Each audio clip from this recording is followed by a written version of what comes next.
One of my favorite people ever. And there aren't very many. No, I take that back. There's a lot, but you are near the top of the list, put it this way, of my favorite Bills, not only as a player, but as a person, because this guy was honestly one of the most intellectual Bills players I've ever met. I mean, one of the most well-spoken, smart guys. And you would think, when the guy plays the position he played, and basically has to know everything that's happening on every single play, where all the other guys have to know their little pieces of each particular play. That would make sense that he was maybe the smartest guy on the field. Mitch Morse joins us now. See, and he's so humble. I fooled everyone. Good. Good. It worked. No, those are extremely kind words, my friend. I appreciate you having me on. It's always a treat. Yeah, Always. man. Yeah, man. So I know you've been on a couple of other pods earlier in the week and over the past week or so, talking a little bit about Highmark and your experience as a Bill and knowing that that stadium won't be there anymore. And sort of the interesting thing for you is the three home stadiums you played in were all older stadiums in the league, right? And both KC and Buffalo were about the same age and the same style setup, right? Yeah, it's a great point. Dude, I was just thinking about that the other day, and they're about to do a huge renovation down here at Everbank Stadium. They're going to be playing in Orlando, not this next season, but the season and following that one. It's something about just the old gals. I'm drawn to the older ladies. My wife's an older gal; she's 4 years older than me, and then those stadiums are just old ladies that I love dancing with. And it was such a treat. I mean, you see those stadiums and what they mean to the fan base, and they're just kind of settled in. It's like a good leather wallet. You know what I mean? Like you wear it over time, it just know exactly how it's going to fit. It's broken in, and those stadiums are such a trip, and they hold such a lifetime of experiences. Generations of fans have been pouring into those stadiums, and what a trip, dude! It's just such a treat and privilege to kind of touch on all three of those. The difference is I hate my leather wallet because the damn thing's falling apart like no like nothing, man. Like I mean my credit cards are falling out. I'm gonna lose my stuff everywhere and son of a bitch. But like Highmark, I'm never gonna get sick of, I don't think. I mean, don't get me wrong. Like the new stadiums have their amenities. They have gigantic hallways where at the Ralph, you're kind of on top of each other and you got the troughs and the whole thing and whatever. It's not the most comfortable place, but I think that's some of the charm of it too, though. At the same time, you talk about dancing with the old ladies, and I mean, She's the oldest lady to dance with. What's interesting? You said that. Yes, I do think there is some allure to the new stadiums, but there's also skepticism that comes along with it, especially from fans that are so ingrained with an iconic stadium like Arrowhead or the Ralph or even Everbank here. But I going through that stadium, we got it literally the day before they planted the grass, which was insane to know that they planted the grass. Like there's a place where they plant the grass and they import it. It was in Jersey. They bring it in. Terry Pagula was very cognizant of the fan base and tradition and what that means for Buffalo. And there's little intricacies that I'm sure you've seen in these stadium updates, but just seeing it in person, the scale, the scope, it's the house that's built and meant for Bills Mafia and Buffalo in general. It's a beautiful homage to the culture that football team and that organization and more importantly that Western New York has brought. Like it's a homage to the town, and it will be fun. It'll be different.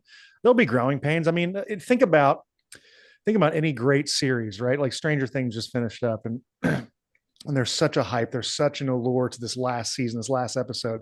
No matter what they bring out, even if it's the most incredible thing you've ever seen, you're going to be disappointed because you have such high expectations. I assume there's going to be a little bit of that with the new stadium, but it'll still be a glorious place to watch football. yeah, I think people are going to be like, "Oh, this isn't the shit." Yeah, but it's got. Then they'll fill in something to take the place of, right? It's So great, man. It's cyclical. It's beautiful. It's yeah, awesome. 100%. And change sucks for everybody, especially it's a 53-year change. Like, come Without a on, doubt. man. Without a Like, doubt. it is what it is. It is what it is. I'm glad you brought the beard back. That's, Um, yeah, dude. Yeah. Yeah, me for, too. for My for wife. for for people that don't know, tell them why you were mustachioed, and Yes. that was it for a while. Yes. Oh man. Well, so long story long, I've had, while I was playing, I just had this Grizzly Adams beard, and then I kind of trimmed it a bit. But I feel like it's it's the doom of every person with a beard to kind of wonder what it's like. Is the grass greener on the other side? And so you look for avenues to do it. That being said, I made a wager with a buddy of mine, Creed Humphreys, who's a center for the Bills, and he's an Oklahoma Sure. grad. And you're seeing I'm a proud Missouri Tiger, and they played each other later in the season. And I wagered if Missouri won, I'd get a Creed Humphreys jersey signed, MIZ Go Tigers. And if we lost, then I would shave everything except my mustache. And that was easy to do early in September. But once the time came about, like great buyer's remorse in regards to that, right? Like it was and then I looked at it as what a great opportunity to teach my kids to not write checks you don't want cash, right? So you got to kind of go through with it. It immediately went off and it was a great reset. I mean, while the trimmers are going down the side of your face, you're begging for it to be over and it grow back. And thank goodness beards usually do, they're not eyebrows in that retrospect, but it was a great palate cleanser. I enjoyed it and I'm glad I did it and I don't have to do it again. Yeah, right. Well, yeah. I mean, well, you're not going to write that check or whatever that you right. No, You hell no, dude. never again. So what did your wife think of it? Hated it. Oh man, she hated it. But she knew it was coming down the pipe. Like I, Yeah, I was yeah. able to buffer it every week. I was like, hey, just Good. it wasn't like I just showed up. You see these videos of people just shaving it on a whim and then surprising their wife. And I was out of town. A buddy of mine was having a baby, so I was the Morse, the proxy Morse to go and be there to represent. So it was kind of fun to be a part of that. And they're all Missouri Tiger fans, so we all did it. And so she had picture evidence before, so she knew what she was walking into. But it was still, it was, it was. Yeah, dude, I feel your pain, man. I'm really not even sure why. I've had facial hair most of my adult life, and there was a time not that long ago when I decided to shave it all off and have no facial hair whatsoever, not even a mustache. And my wife was like, "Oh, who are you?" I was like, I mean, I almost got served papers at my front door. It was that bad. So, Hey, I got a question unrelated. So I'm looking at your backdrop, yes, sir. loads of Buffalo helmets. One interesting helmet though. There's a Bears helmet. There is a Bears helmet. Don't in on that. That is Robbie Gould's helmet. He was the kicker for the Bears. And I am very good friends with Brian Moorman. And back in the day, he had a thing called the Punt Foundation, and he had, the big galas with the auction stuff. And I was like, hey, the things he got from Robbie Gould, I guess they were both in Pro Bowls together. And the things he got from Robbie Gould happened to be from the Super Bowl the Bears were in against the Colts in Miami that I also had attended when Prince did Purple Rain in the pouring rain in Miami. So I was Wow. like, it was like, I don't know, $100 or something for a helmet and a cleat and a ball from the Super Bowl. I'm like, I'm in. Okay, I had So, no. You had absolute skin in the game. That's a beautiful story. Well done. yes, thank you. So there it is. And yeah, why the hell not, right? Hell not. I dig it. Um, All right, so let's fast forward. Let's talk some football. Mhm. And obviously, this game, the Bills and the Jags, and I'll be 1,000% honest with you. I don't know a lot about Jacksonville. I mean, we Sure. we don't see them in Buffalo ever. I think the only time I saw them was part of the game they played against the Broncos when they blew them out in Denver. That was pretty impressive, I must say. But other than that, like you read guys, you look at stats. I know a lot of the names of guys, but I haven't actually seen them in game. You were there, Yeah. and so let me ask you. Clearly, one of the significant differences between this year and last is the head coach. How much of that change has created this change? Yeah, that's a really good question, dude. My time with Liam was limited because I was still kind of tooling with if I wanted to retire or not when he was brought in. And so we had a bunch of conversations sitting in his office. And the first thing that stood out to me was how personable he was. And, that's a trait that doesn't often, it doesn't exclusively correlate to being a good coach. But you could tell that he was a bright mind, wanted to create relationships with players. And I don't want to speak ill on Doug because he was my first ever offensive coordinator. He's one of the reasons why I was brought in, one of the reasons why I wanted to go to Jacksonville. But you can't refute the fact that I mean they brought in a whole it was a whole of course new coaching staff, but and then the new president of football was their Hall of Famer Tony Baselli. They redid everything. They brought in James Gladstone, who's a real bright young mind from the Rams.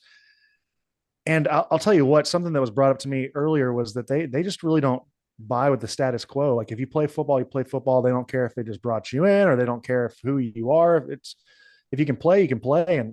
And they brought in just a beautiful style of offense that just correlates with this group of guys that are super explosive. Oh my goodness! I mean, they're two receivers that can take the top off. They brought in Jacoby Myers, who's the guy that hot button topic. They extended him for 3 years, $60 million, and then they have a guy who was there last year who was a kick return specialist for a bit, but also could make plays. But this year is averaging 15 yards per carry, which is Gabe Davis numbers a few years ago, which is Parker Washington.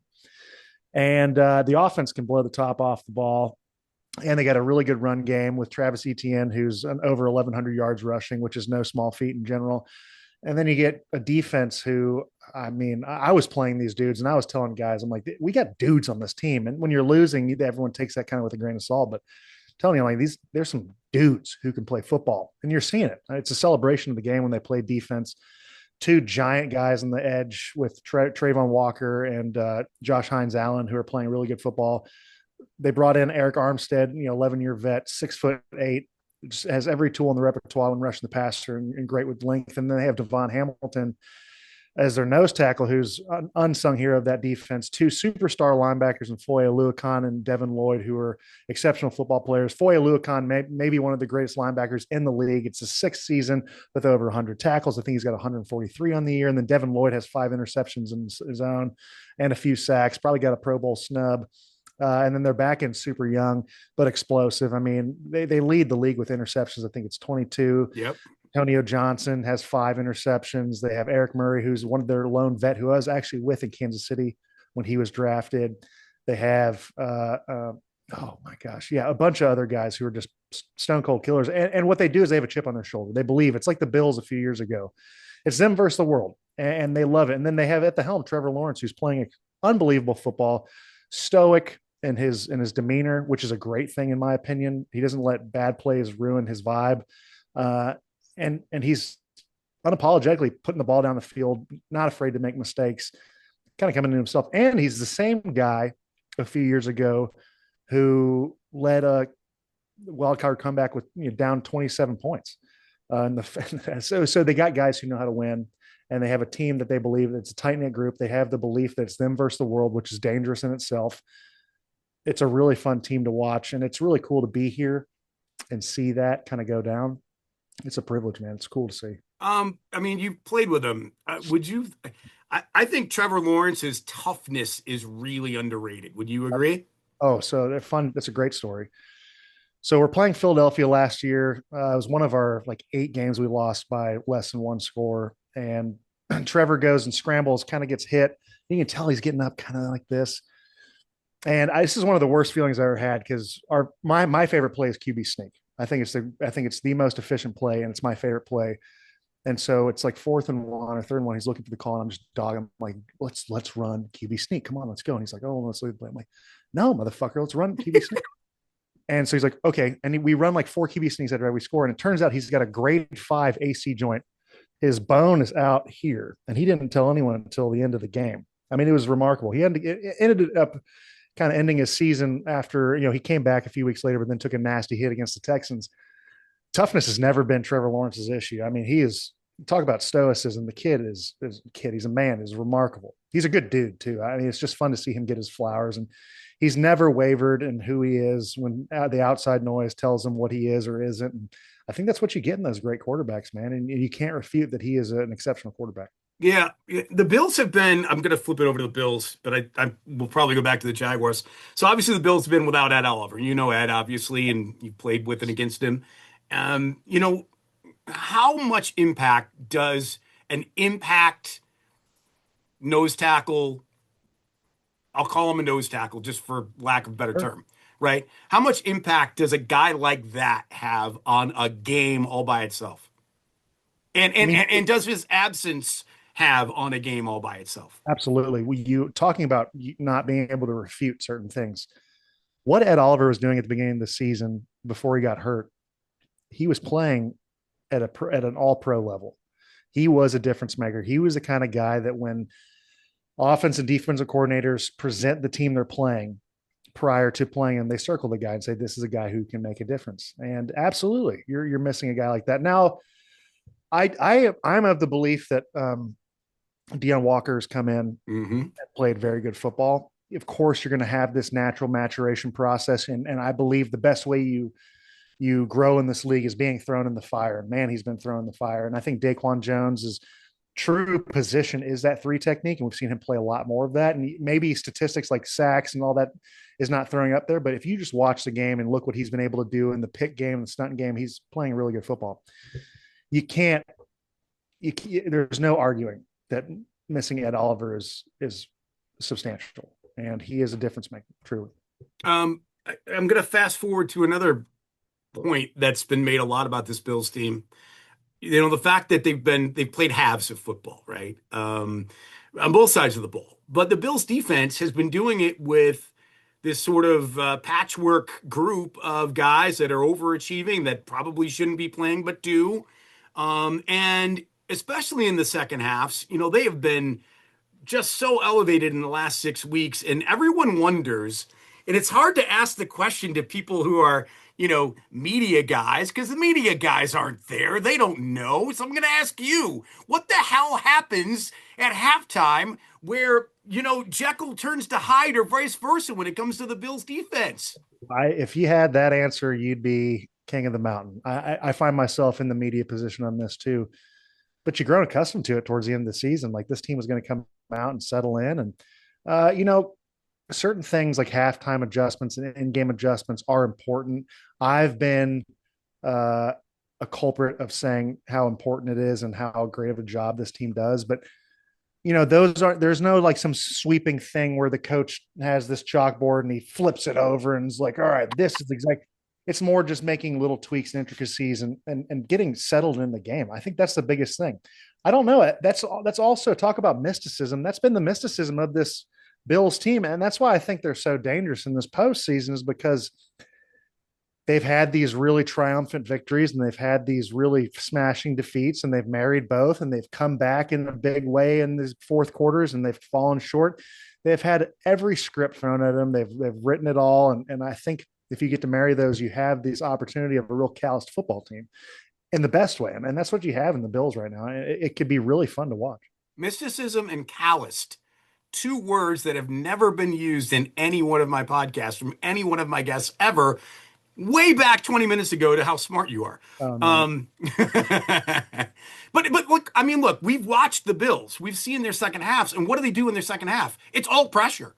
It's Yeah. all pressure, and even the best quarterbacks have no idea how to deal with it. So Yeah. I guess my question to you would be, well, why aren't they doing that in the first? Why do they wait until they're down by 13 or 15 or 18 points to do that? Yeah, that's a great question. It's also one of the reasons why I don't coach. Um, if I had to assume, which would make an ass out of you and me, I would say that there's something to, I don't know, because whatever I say is going to sound like a jackass, but the thing that comes to mind is you have to settle in. You have to know exactly what they're doing. You have to know what their bread and butter is, what their game plan is before you can properly attack it. And I think that's what you see is you see a team that goes in the second half, says, all right, this is the game plan for them. What's in our Rolodex of stuff we've practiced? Maybe it wasn't in the game plan. Maybe it was. Maybe it was something that we had expected or not. But let's really hammer it now. Like we're down at this point, however amount of points. Fuck it. Let it roll and see what happens. Yeah, I guess it sounds right because that's what it looks like. It Yeah. literally looks like playground football, and it's so hard. Like I said, it's so hard for any quarterback to know. When you got nine guys in the box, and you're like, who's coming, who's not, right? Like, I Yeah. don't. It's such a split second league for somebody to determine nine guys in the box. I don't know who's coming from where. Like, I know you run motion and see if the guys go with the motion guy, and that should tell you a little something.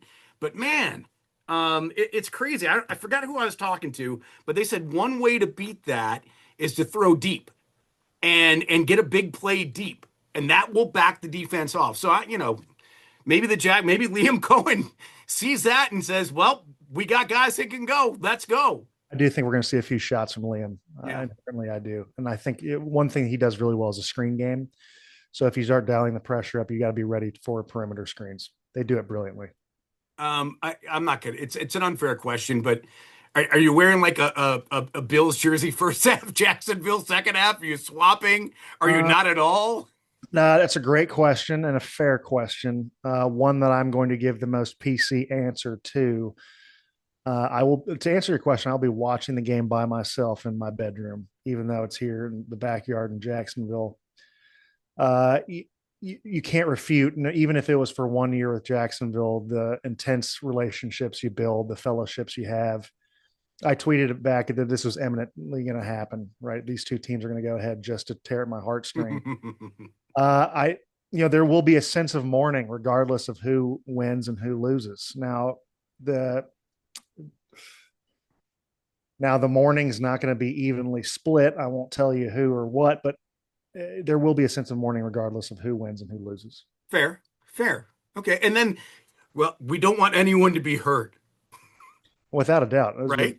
without a doubt. Now, if you look at the injury reports for both of these teams, one is much longer than the other. Jacksonville's got a fairly healthy team. So I do think they have that going in their favor. Now, I've never been the belief that you let that be a deterrent and reason or a reason why you say you win or lose because it's the NFL. It's kind of like saying the weather plays a role. Yeah, you have to adapt and you have to adjust. So we'll see, man. The thing, and I've said this 1,000 times, and we have a live podcast tomorrow for the first time ever. We're super excited about. And the one thing I want to talk to these beat writers about is the special teams. I think is going to play a tremendous role in this. If you look at Jacksonville's squad, headed by Heath Farwell, one of Buffalo's fine ex coaches, they have Pro Bowl caliber levels at all three phases, or if well, not three phases, but the snapper, holder, and Punt, long, kick, return, right? And and long snapper, yeah. they're all Pro Bowl caliber players. And the Bills have quite a few as well. I mean, I think you look at Ray Davis, that's been such a treat, maybe the biggest surprise this season and a great one. And Matt Prater has played more than admirably. I think he's filled in and become the lifeblood of that kicking team, right? But his health is something that people are going to have an eye on. And nothing more than I want to see than him come out there and kick the shit out of that football. Like, this was a topic of conversation for all you schmucks like us. I'm out here just kicking the fuck out of it, but it'll be a fun thing, and I do think this will be a tight fought ball game that'll come down to a kick.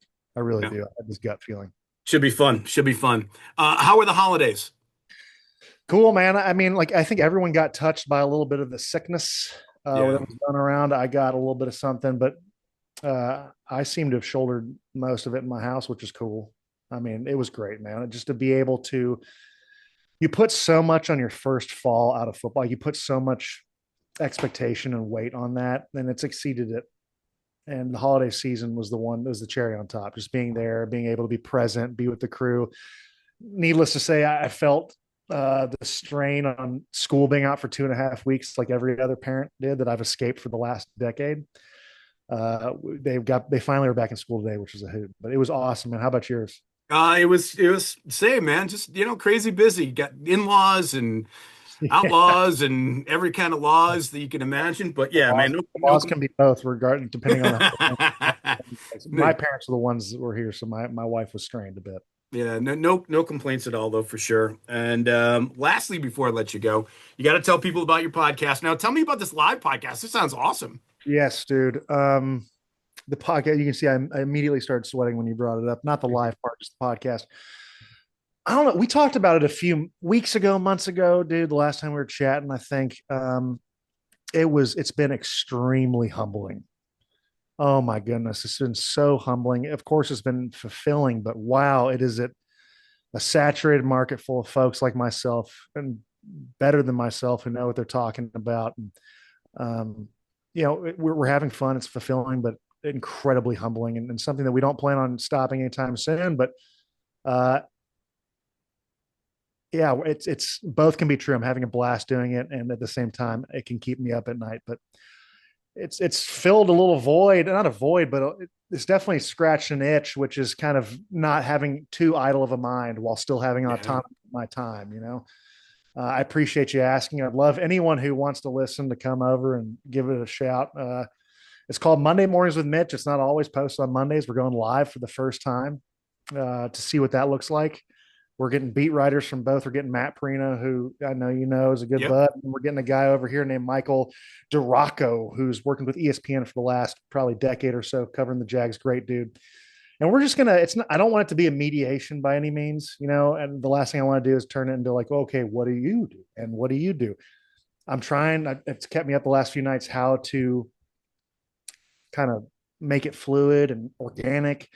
But I'm super excited. You objectively take a step back, not having skin in the game, and you look at this 1 o'clock slot on Sunday. It is a slapper of a football game. Both of these teams, whoever wins, absolutely can make a push to the Super Bowl. And I think it starts here in Jacksonville, man. Whoever wins here is going to have a really good shot at it, as long as they don't have like the Kansas City 2021 post 13 seconds hangover that I think the Chiefs had that kind of got it. But yeah, I know it's a long-winded way of saying it's been fulfilling but draining at the same time. So are you going to be doing it just from where you're doing it now? Or are you going to be like Yes. at a bar? Okay. Okay, that's a great question, an absolutely great question, and something I did not clarify enough because folks were asking where it is, and Yeah. you're I like, want oh, to come see. I want to come see you in action. which oh, it's such a privilege and a blessing. Oh, and then what do? You feel like a schmuck? You're like, actually, I'm going to be in my guest bedroom doing what I always do. And these folks are, it'll be a hoot. It'll be really fun. Yeah. It'll be just kind of our dipping our toe in the water to see if it's something we want to do. If not, if it fails miserably, cool. We gave it a go. It's not our deal, but we thought we'd give it a shot. Hey, look, I can dress like a goofball with a cowboy hat and sunglasses like all the McAfee guys. If this starts blowing up and you need a guy. Who you can? Those boys have got it figured out. Yeah, I'll take my shirt off if that's the case. I don't give a Right? damn. Yeah, right on, man. Sure. All right. Well, look, enjoy the live thing. That sounds awesome. Monday Mornings with Mitch is the podcast. Mitch Morse, always great to see you, man. You are. I can't thank you enough for doing this and for even recognizing me when I text you. I appreciate you Oh, so you much. kidding me? I got it, Rich Bowl, baby. I got you. It's a great, and you got a quite. You're one of the guys who's got a mug shot on your. Let me see if I can't see it, but you got a little bit of a mug shot right there. Oh, it's not going to focus. Yeah, the I think it's a Billsy kind of thing, whatever. Yeah, But yeah, yeah. You got your beanie on. It's I, cool. I don't even know how that even happened, but whatever. It doesn't matter. I accidentally, I think you're gonna have to. I might have put your phone number out for everyone to see. So I have to edit that out, dude. I'm It's sorry. it's all good. It's all good. Hopefully the right people call. Yeah, we'll see. It'll be a great experience. I appreciate you, buddy. All right, brother. Talk soon. See you. Enjoy the game. You bet.